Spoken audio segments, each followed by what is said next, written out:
For decades, the Pirates have been pure losers. They've been an embarrassment to their city of Pittsburgh for 20 long consecutive losing seasons, 0 playoff appearances, officially the worst losing streak in MLB history with one of the worst ownerships in baseball.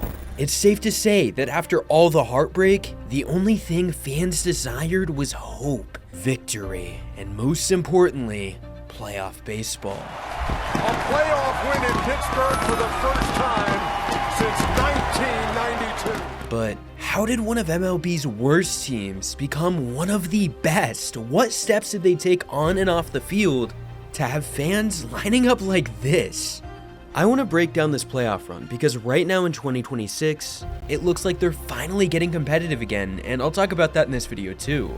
But first, our story begins in 2007 when Neil Huntington got the job of general manager. Huntington had formerly been with the Cleveland Indians, where he learned what it was like to be a winner. His main responsibility was to be the director of their minor league personnel, until of course his 1998 promotion that made him the director of player development. There, he witnessed 3 intense playoffs. This ball is gone!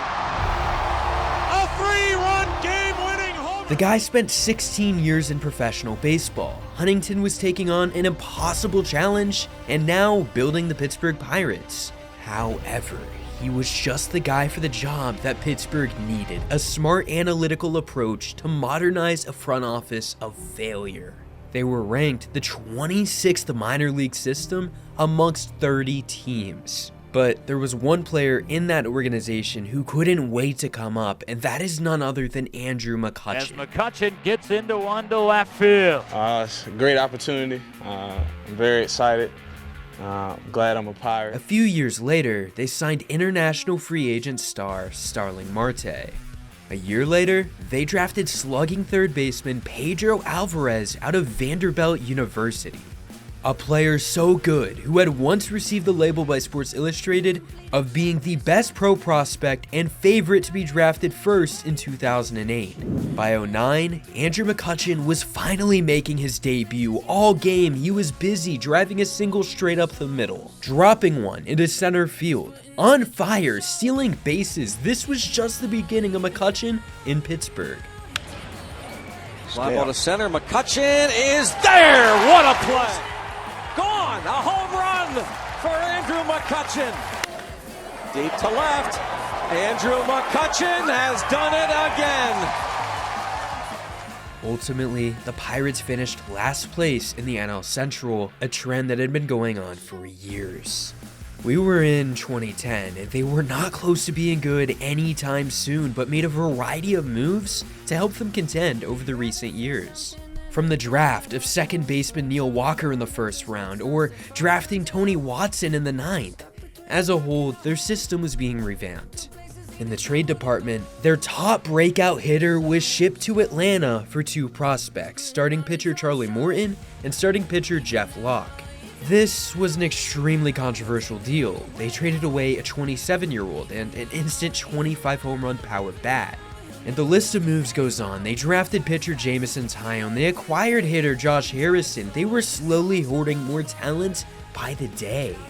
And after their 105-loss season in 2010, they were given the #1 overall pick in the MLB draft, where they did this. With the first selection of the 2011 first-year player draft, the Pittsburgh Pirates select Garrett Cole, right-handed pitcher from UCLA. Garrett Cole had a .46 ERA in high school and 121 strikeouts. In college, he was just as good and broke records at UCLA. In his early 20s, he was not far away at all from being at the big league level.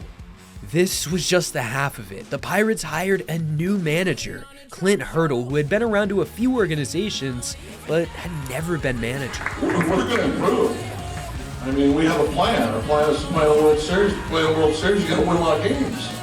You got to win games in October. So we're going to win more games in August. Then we're going to win more games in September, and that's going to get us to October. Was he the right guy to turn this inept franchise around? Maybe, but nobody really had an answer. being my age, the age of 55 right now, when the Pirates were the crown jewel of the National League, I was a teenager. They were on TV. The names were in our household. They're in the street. The family, through the 70s. Great baseball, competitive baseball. So, in 2011, he had to show that his Pirates club was an improvement over the past. He had to turn this pirate ship around, and he had a clear vision to do it. And overall, they won 15 more games than they had the year prior, an improvement for an underwhelming roster slowly gaining talent. Former top pick Neil Walker established himself as an everyday bat. Outfielder Starling Marte was off to a hot start. Makes his first pitch in the big leagues, and he drives it deep to left center field. This ball is way back, and it is gone. The first pitch Starling Marte sees in the major leagues. He hits it out of the ballpark. By this point, the roster built on draft and development was nearing completion, but still needed urgent help. With the most important being a #1 starting pitcher and an everyday catcher. The Pirates were lacking significantly and were constrained by their tight budgets consistently in the bottom 10. So, Pittsburgh did what they usually did, shopped in the bargain basket and hoped to hit on a few gambles. Most notably, 35-year-old starting pitcher A.J. Burnett became a bucko after a trade with the Yankees. Burnett was a star his whole career. Ortiz strikes out. Until he got to New York. Ball drive off the bat of Sam Fole. Way back to right. Gone. Maybe this change of scenery into the Steel City is what he needed after all. By 2013, it was time for Clint Hurdle's Pirates to put it all together or collapse, and I guess there's nothing left to say other than now. It's time. Game 1 of the 2013 season, the Cubs and the... By the beginning of June, this Pirates team was 34-22, 12 games above 500. Unquestionably, the best roster they fielded in decades. It's time. It is gone! Walk it off! McCutchen was an MVP candidate. Running into the damn wall to catch this or diving into the ground, it didn't matter. His mentality was to do whatever it took. Even if that was carrying an entire offense sometimes, which luckily he didn't have to do often, because Pedro Alvarez was also an incredible superstar. Alvarez away, and he hits a fly ball to deep right field. Just a matter of where it's going to land. And it's going to be out of the Over ballpark. the course of the season, Alvarez led the entire league in home runs, power that this lineup hadn't seen in a long time. The advantage of having Andrew McCutchen lead off, Alvarez driving him in with a home run, made them so dominant. And on the pitching end, the young guy Garrett Cole came up during the summer to provide even more starting pitching help. The leader, though, was unquestionably 36-year-old A.J. Burnett, who was backed up behind one of the league's best bullpens. Their setup man was Jason Grilli, and the closer was Mark Melicon. 2-2. Swung on a miss. Strike 3. There's your ball game. 0-2 pitch. Struck him out. He got him! If the Pirates had a lead in the 6th inning, this bullpen, nicknamed the Shark Tank, practically guaranteed that they would win. But as we approached the final month of 2013, everything was about to become even more competitive. Because both the Cardinals and Pirates were 79-57, fighting to win their NL Central Division, which would simply allow either team to be sent straight into the NLDS if they won the division. The Pirates had just won a 3-game series against them, but had to play one more time in a fight for this division.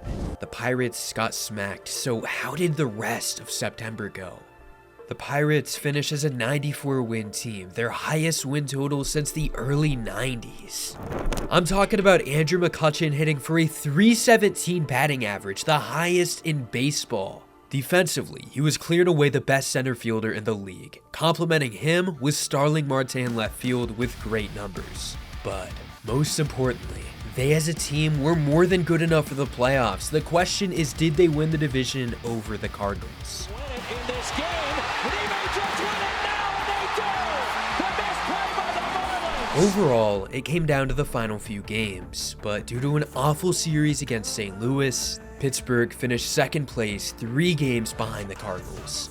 But Pittsburgh had to go right against their division rivals Cincinnati Reds, who they had just beaten in a 3-game series right before this wildcard game. Game will put you to your knees sometimes. It'll make you jump up and shout. We're jumping up and shouting right now. Though the one thing Cincinnati had going for them was Johnny Cueto pitching in this 1-game elimination series. A guy who had earlier gone 8 straight scoreless innings against them. Pittsburgh, on the other hand, had Francisco Liriano to step onto the mound, with the stakes higher than ever, and it was time. Only crowd at PNC Park for the National League wild card game between the Cincinnati Reds and the Pittsburgh Pirates. And after a clean first inning, the Pirates did this. Neil Huntington pushing a lot of right buttons this season for this franchise. Well hit to left. Deep. You might be asking yourself, who is Marlon Byrd? Well, they acquired him at the trade deadline that season, and as you can see, there was a massive power bat that was able to give them the damn lead, and soon after,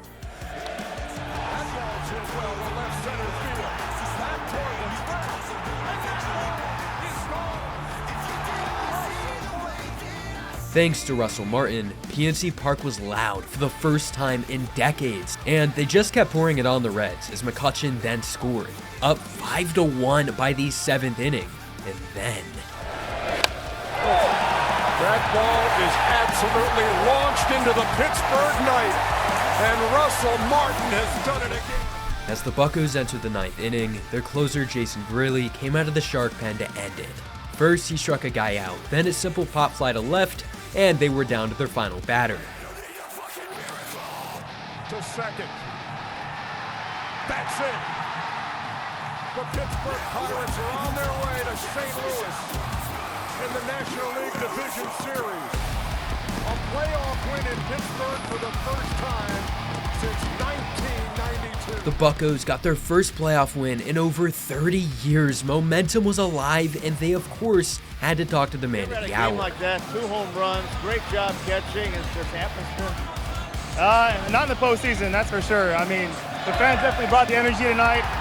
Francisco pitched an unbelievable game, and we were able to score some runs for him. It was just overall a great day for everybody in Pittsburgh. This team had magic written all over it.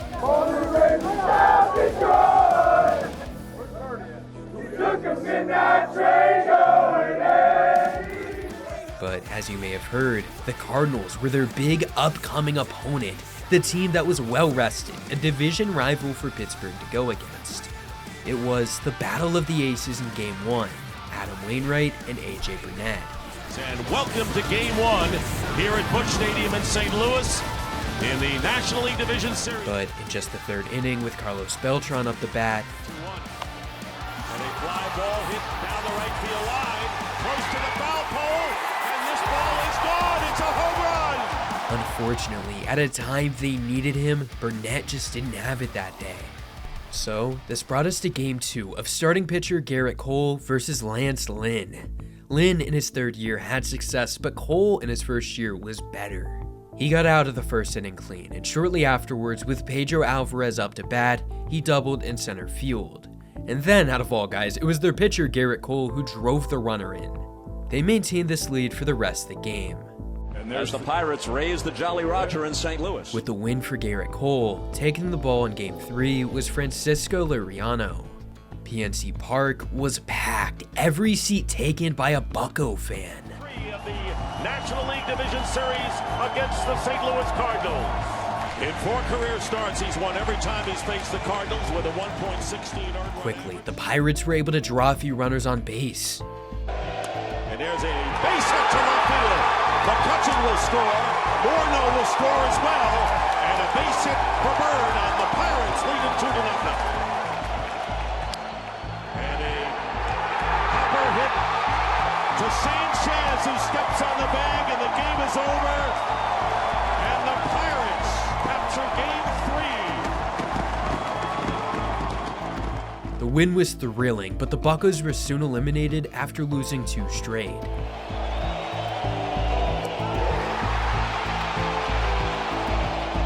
This marked an end to their once iconic season, but it wasn't all for nothing. Even though the Cardinals got the best of them, Andrew McCutchen was in the running for the MVP award. Ultimately, this is what happened.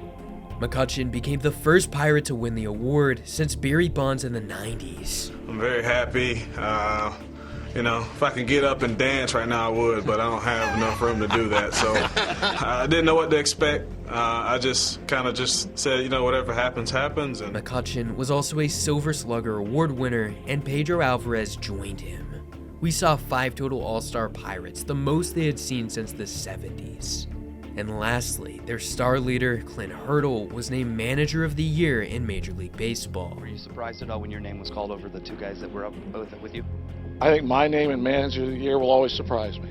I don't think that'll ever change. You talked a lot about how this is a team and organizational award. Where do we go from here now that you've had it in the hand?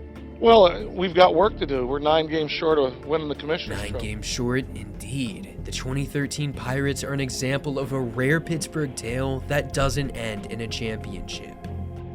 Over the next few seasons, the core stayed intact with new players like third baseman Jung-Ho Kang joining. Although their season ended in the wildcard round in 2014, the 2015 Pirates emerged stronger than ever. Looking at this lineup, you'll see they had 6 players with an OPS plus over 100 and 4 players with a batting average above 285. Each hitter was also still at the top of their careers in their 20s with not a single hitter above the age of 30. And the pitching staff, they had an amazing bullpen. On top of that, they maintained one of the best rotations in baseball, including Garrett Cole now becoming a true #1 guy in Pittsburgh. And with a postseason berth in the midst. Other occasions, 1970 through 1972 and in the early 90s. And they're going to get a ground ball from Morneau onto first and raise the Jolly Roger 3 straight years. The Pittsburgh Pirates are going to the postseason. In the wildcard round, they were at PNC Park hosting the Cubs. Cole took the mound with his .260 ERA over 200 innings. But from as early as the first inning, the Cubs had a lead that they refused to give up. The Pirates actually couldn't put up a single run and faced their demise in the 9th. Cubs fans cheered as they beat Pittsburgh. Everything was about to change for the worse. Start, and he did it tonight. Little check swing, and for the first time in 12 years, the Chicago Cubs have a postseason victory. Over the next year, A.J. Burnett sadly retired. J.A. Happ, their 2015 trade deadline edition, left for free agency. Neil Walker was traded away, and lastly, Pedro Alvarez wasn't brought back. A handful of talented players that were irreplaceable due to payroll constraints were gone. And the Pirates entered a dark rebuild, marking an end to their winning, with Garrett Cole marking their first major move on the trade market. To put it simply, getting rid of Cole hurt, but it didn't compare to what happened next. There is breaking news. The Pirates have struck another deal. Center fielder Andrew McCutchen is on his way to the West Coast. He was traded to the San Francisco With Cole and McCutchen on the way out, a rebuild was forming, and this era of Pirates baseball was coming to an end. Manager Clint Hurdle was fired, and GM Neil Huntington was let go. It's been 6 years since then, and the Pirates haven't gotten close to making a playoff berth. But out of nowhere, the Pirates made it clear that they are super serious about winning and spending money. There were rumors that they offered superstar Kyle Schwarber a contract. They signed hitter Ryan O'Hearn to a multi-year deal. They traded for Brandon Lau to play second base. And clearly, it's only a matter of time until Pittsburgh is near the top. Thank you for sticking all the way through the end of the video. If you want to help support the work that me and my editors do on this channel, just hit the subscription button. Or you can go ahead and watch this other Pirates video that is 40 minutes long. You will not regret it. Thank you again.